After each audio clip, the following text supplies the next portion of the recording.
नमस्कार, मी हरीश वी ढोबळे आणि आपण पाहत आहात दैनिक जिल्हा।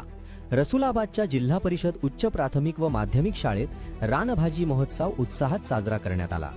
वर्धा जिल्ह्यातील रसुलाबाद येथील जिल्हा परिषद उच्च प्राथमिक व माध्यमिक शाळेत आनंददायी शनिवार, एनसीडी क्लब, ग्रामपंचायत आणि स्टेप्स इंडिया प्रोजेक्ट यांच्या संयुक्त विद्यमाने वॉकथॉन आणि रानभाजी महोत्सवाचे आयोजन करण्यात आले।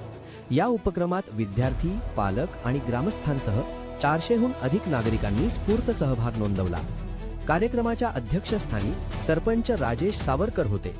प्रमुख पाहुणे म्हणून एनसीडी क्लबचे अध्यक्ष राजू मानकर, तसेच पोलीस पाटील श्याम काकडे, तसेच शाळा व्यवस्थापन समितीचे अध्यक्ष प्रमोद पाटील उपस्थित होते।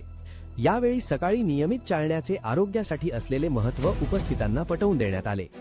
सकाळच्या चालण्यामुळे शरीराला शुद्ध ऑक्सिजन मिळतो, शरीर तंदुरुस्त राहते आणि विविध आजारांपासून संरक्षण मिळण्यास मदत होते, अशी माहिती विद्यार्थ्यांना, युवकांना आणि ग्रामस्थांना देण्यात आली। एक दिवस चालाल तर आयुष्याचा एक दिवस वाढवाल, असा आरोग्याचा संदेशही यावेळी देण्यात आला। रानभाज्यांचे महत्त्व अधोरेखित करताना आधुनिक जीवनशैलीमुळे फास्ट फूड आणि जंक फूडचे वाढते प्रमाण, तसेच रासायनिक फवारणी केलेल्या भाज्यांच्या वाढत्या वापराकडे लक्ष वेधण्यात आले।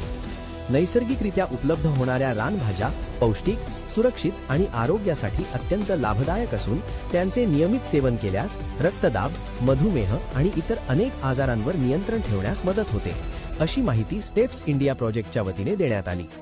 या महोत्सवात विद्यार्थ्यांनी विविध रानभाज्या आणि औषधी वनस्पतींचे प्रदर्शन भरवून त्यांची माहिती उपस्थितांना दिली। कटुले, तरोटा, आंबाडी, तांदुळजा, राजगिरा, मटारू, चीव, सुरण, पाथरी, कढीपत्ता, पुदिना, शेपू, धोत्रा, घोळ, कुंद्रा, काटेमाट, पुनर्नवा, गोफण, शेवगा यांसह अनेक रानभाज्या, औषधी वनस्पती आणि तेलबियांची माहिती देण्यात आली।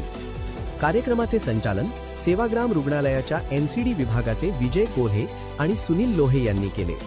आभार प्रदर्शन मुख्याध्यापक नागरगोजे यांनी केले।